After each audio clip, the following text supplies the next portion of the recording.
자, 에스더 3장을 공부하겠습니다. 본문을 공부하기 전에 토마스 S. 몬스 회장님의 말씀 한마디 읽고 시작하겠습니다. 일상생활에서는 용기가 매일 필요합니다. 용기는 중대한 사건만이 아니라 결정을 내릴 때나 주변 상황에 대응할 때 더욱더 필요합니다. 자, 오늘의 주요 주제가 용기가 되겠네요.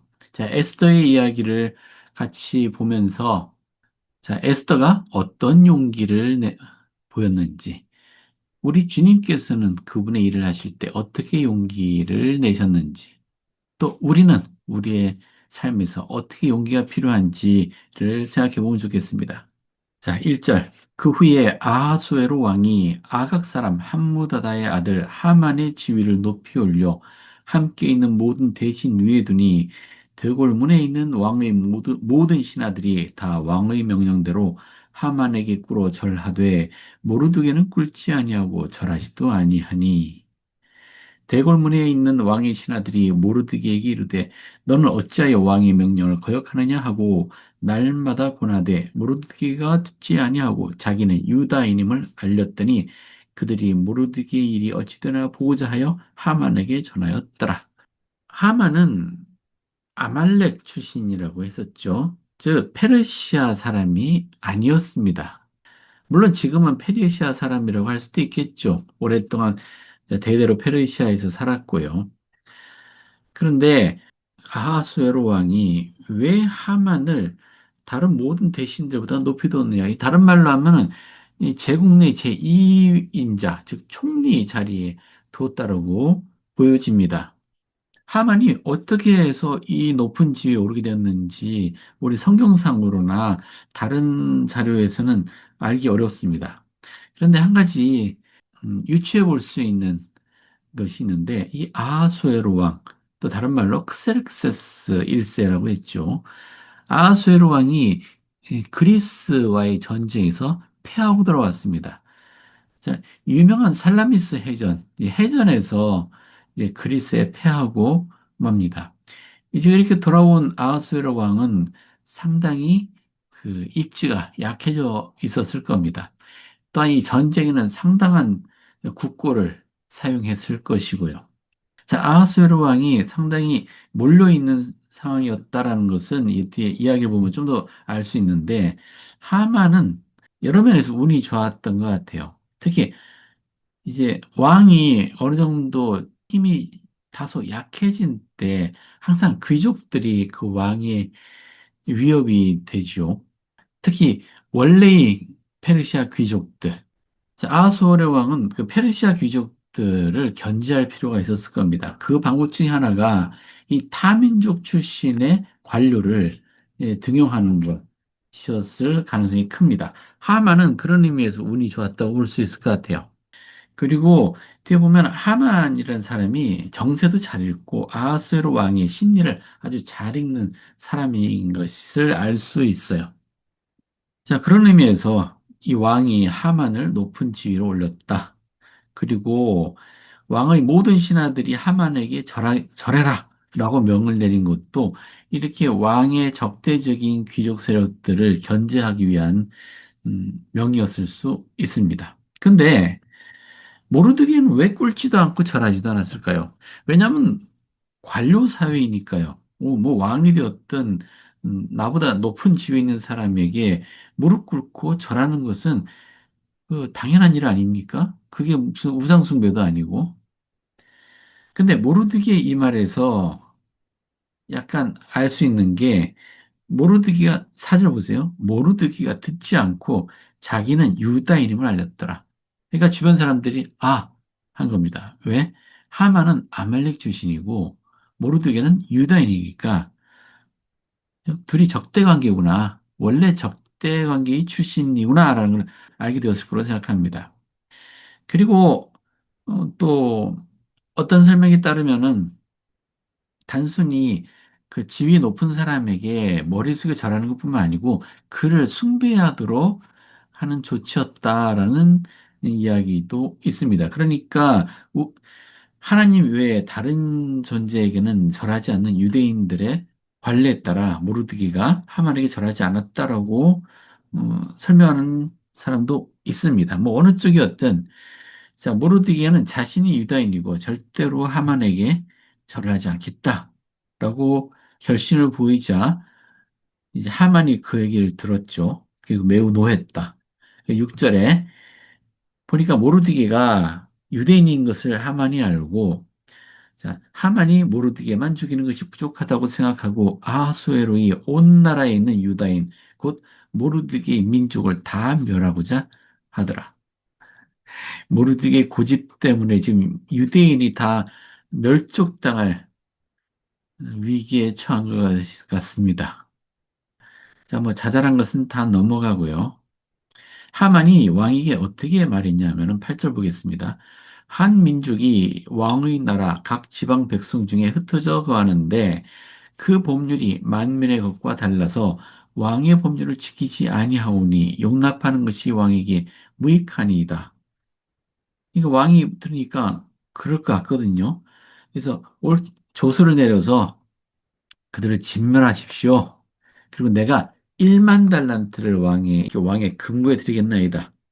지금 전쟁으로 인해서 국고를 많이 소진한 왕에게 이 돈을 들이미는 겁니다. 자, 왕이 홀딱 넘어간 것 같아요. 왕이 자기 반지를 빼주면서 네가 알아서 해라 하니까 곧바로 서기관을 소집해 서기관들은 이 페르시아 제국 내에 있는 여러 언어를 쓰는 다양한 민족들이 존재하기 때문에 이 서기관들은 각기 다른 언어로 조서를 쓰는 그런 일을 했던 것 같습니다. 아하수에로 왕의 이름으로 조서를 쓸 때 곧 각 지방의 문자와 각 민족의 언어로 쓰고 왕의 반지로 인치니라. 그리고 날을 딱 정해서요. 이날 하루에 모든 유대인들을 젊은이, 늙은이, 어린이, 여인을 막론하고 다 죽이고 재산을 탈취하라고 명했습니다. 이 하만에게는 유대인들을 죽이는 게 또 한 가지 자기에게 이득이 되죠. 왜냐하면 그 재산을 자기가 다 취할 수 있으니까요. 자, 모르드기가 이 일을 알게 되었습니다. 그러자 자기 옷을 찢고 굵은 베옷을 입고 죄를 뒤집어 쓰고 성중에 나가서 대성통곡하며 대궐 문 앞까지 이르렀으니 굵은 베옷을 입은 자는 대궐 문에 들어가지 못함이라. 그러니까 들어가지도 못하고 문 밖에서 엉엉 울고 통곡하고 있는 겁니다. 자, 이 이야기가 에스더의 귀에까지 들어갔습니다. 그래서 도대체 무슨 일인지 알아봤습니다. 하자 이제 하만의 이야기를 해준 거죠. 하만이 유다인을 멸하려고 왕의 금고에 바치기로 한 은혜의 정확한 액수를 하닥은 이제 에스더를 돕는 내시인 것 같습니다. 자, 4장 8절에 또 유다인을 진멸하라고 수산궁에서 내린 조서 초본을 하닥에게 주어 에스더에게 보여 알게 하고 또 그에게 부탁하여 왕에게 나아가서 그 앞에서 자기 민족을 위하여 간절히 구하라 하니 하닥이 돌아와서 모르드게의 말을 에스더에게 알렸습니다. 자, 에스더가 또 하닥을 통해서 모르드에게 말하기를 자, 에스더가 이 왕궁에서 어떤 입장이 있는지도 알 수 있는 부분인데요. 자, 11절 왕의 신하들과 왕의 각 지방 백성이 다 알거니와 남녀를 막론하고 부름을 받지 아니하고 안뜰에 들어가서 왕에게 나가면 오직 죽이는 법이요 왕이 그 자에게 금규를 내밀어야 살 것이라. 이 규라는 것은 왕이 왕권을 상징하는 지팡이를 말하는 거죠. 근데 왕이 왕명을 내리거나 왕의 업무를 수행할 때 이 규를 손에 들고서 신하들과 이야기를 나눕니다. 자, 이제 내가 부름을 입어 왕에게 나가지 못한 지가 이미 30일, 한 달 동안 왕을 보지 못한 겁니다. 즉, 왕의 마음속에 에스더가 이제 없는 그런 상황인 거죠. 자기가 왕 앞에 나가도 의미가 없다. 왕을 만날 수도 없고, 만나려고 나아가면 자기는 죽임을 당할 거다라는 얘기죠. 자, 이제 중요한 부분입니다. 13절, 모르드기가 에스더에게 화답하되, 너는 왕궁에 있으니 모든 유다인 중에 홀로 목숨을 건지리라 생각하지 말라. 이때 내가 만일 잠잠하여 말이 없으면 유다인은 다른 데로 말미암아 노임과 구원 얻으려니와 너와 내 아버지 집은 멸망하리라. 내가 왕후의 자리를 얻은 것이 이때를 위함이 아닌지 누가 알겠느냐. 자, 모르드게 말하면 잘 보세요. 음.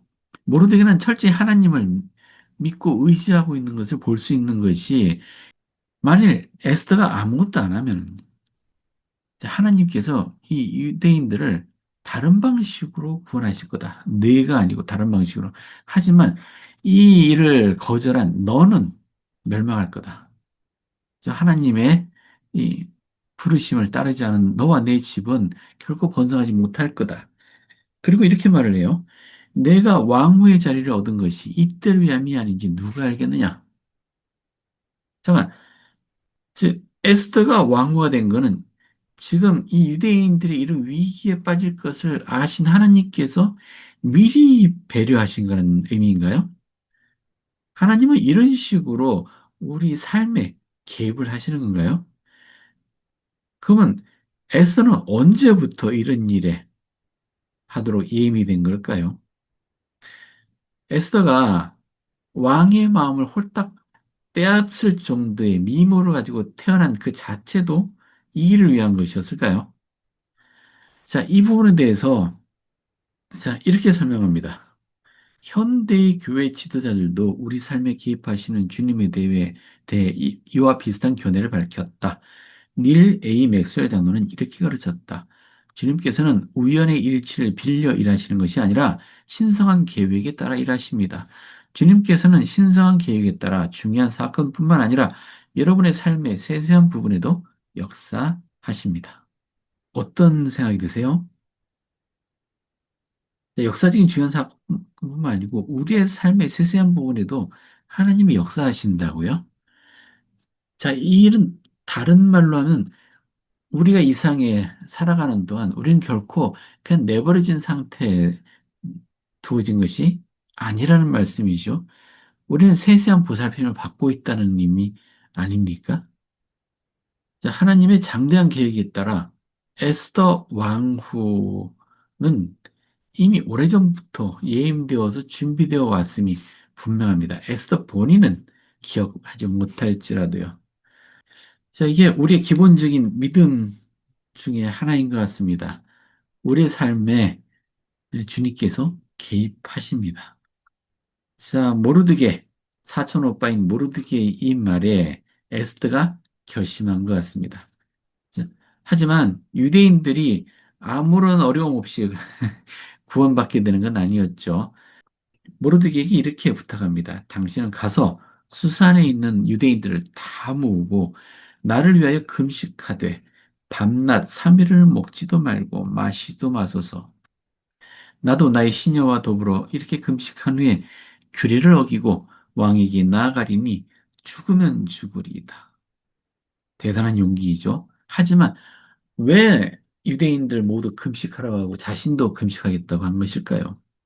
자, 금식하고 기도할 때 그 기도에는 힘이 실립니다. 그러니까 글쎄요. 하나님께서는 우리가 금식 안 하면 뭐 더디 들어주시고 금식하면 더 잘 들어주시고 그런 걸까요? 우리가 배고프고 힘든 상태에서도 기도하는 것을 하나님은 막 즐거워하시는 걸까요? 아니면 이 금식하고 기도하는 것은 우리 자신을 위한 것일까요? 네, 저는 그렇게 믿습니다. 우리가 금식하는 것은 나의 소망을, 나의 간절한 소망을 확인하는 과정이다라고 생각을 해요. 그러니까 내 소망이 더 절실하고 간절할 때 우리는 금식을 할 때 겪게 되는 그 괴로움을 기꺼이 감수할 겁니다. 우리는 하찮은 일을 위해서 금식하고 기도하지는 않을 거예요. 음. 자, 우리가 온전히 마음을 모으고 또 금식하고 있을 때 우리 마음은 온전히 하나님께 의지하는 마음으로 가득 차게 될 겁니다. 하나님은 변함없이 그 자리에 계십니다. 하지만 문제는 우리가 하나님께 다가가는 겁니다. 자, 두 가지였어요. 금식해달라. 같이 금식하자. 그리고 만약에 이렇게 해서 죽게 되면은 하나님 뜻이 아니었으면 그냥 죽겠습니다. 자, 이건 분명히 희생이죠.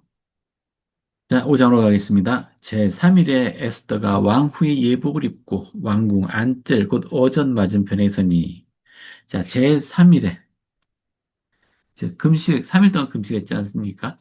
자, 그 셋째 날입니다. 왕이 어전에서 전문을 대하여 왕좌에 앉았다가 왕후 에스더가 뜰에 선 것을 본즉 매우 사랑스러움으로 손에 잡았던 금규를 그에게 내미니 에스더가 가까이 가서 금규 끝을 만진지라. 왕으로서는 둘 중에 하나의 반응을 보일 수 있죠. 하나는 부르지 않은데 왜 온 거야? 짜증낼 수도 있겠죠. 그죠? 지금 왕은 심란한 상태이지 않습니까? 사실 바쁜 일도 많을 거예요. 지금 패전하고 왔지 않습니까? 그 패전한 지로부터 얼마나 지난지 모르겠지만은 아무튼 왕은 항상 할 일이 많은 겁니다. 그런데 왕후가 에스더가 문 앞에 나타난 걸 보니까 매우 사랑스러워졌습니다. 이 왕의 마음에 뭔가 작용한 게 아닐까요? 왕이 이런 말을 해요. 그대 소원이 무엇이냐? 요구가 무엇이냐? 나라의 절반이라도 주겠다. 완전히 콩깍지가 씌웠죠. 하나님의 영이 에스더가 지닌 하나님의 영이 왕에게도 영향을 미쳤음이 분명합니다.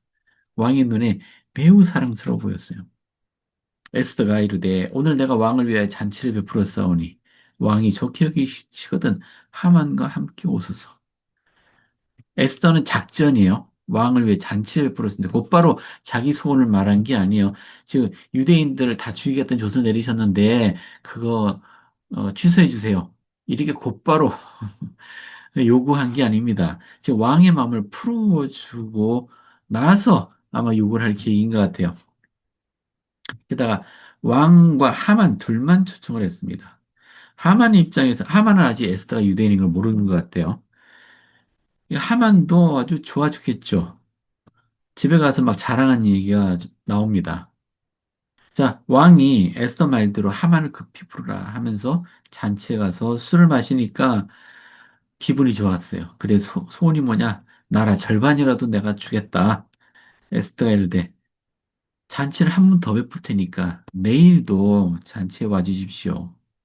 왕이 보기엔 어떻겠습니까? 에스더가 자기를 보고 싶었나 보다. 이게 이틀 연속 자취를 베풀어서 자기 옆에 있고 싶은 그런, 아무튼 왕은 마냥 기분이 좋죠. 하만도 기분이 좋았습니다. 왜냐면 이 잔치에는 왕하고 자기 둘만 초대를 받았으니까요. 그리고 집안 사람들한테 그 얘기를 하니까, 그리고 모르드기가 대궐 문에 그렇게 앉아 있는 게 꼴 보기 싫다. 어쩌면 좋겠냐 했더니, 자, 나무를 세워라. 이 나무는 교수형대를 의미합니다. 높이가 50규빗 되는 교수형대를 세우라고 했는데, 이게 50규빗이 약 20m 정도 되는 것 같아요. 꽤 높은, 이거 온 수산성에 있는 모든 사람들이 보고, 음, 이 자기를 두려워하길 바라는 거죠. 자기 권세를 보이려고 하는 것 같습니다. 자, 이제부터는 그렇게 크게, 이건 중요하네. 자, 6자로 넘어갈게요. 근데 술을 마셨으니까 잠이 일찍 들 법도 한데 유독이 왜 이랬을까요? 자, 6장 1절 볼게요. 그날 밤에 왕이 잠이 오지 아니하므로 명령하여 역대일기를 가져다가 자기 앞에서 읽히더니 그 속에 기록하기를 왜 갑자기 역대일기를 읽은 걸까요? 자, 이것도 하나님의 영의 작용임을 알 수 있는 것이 보세요.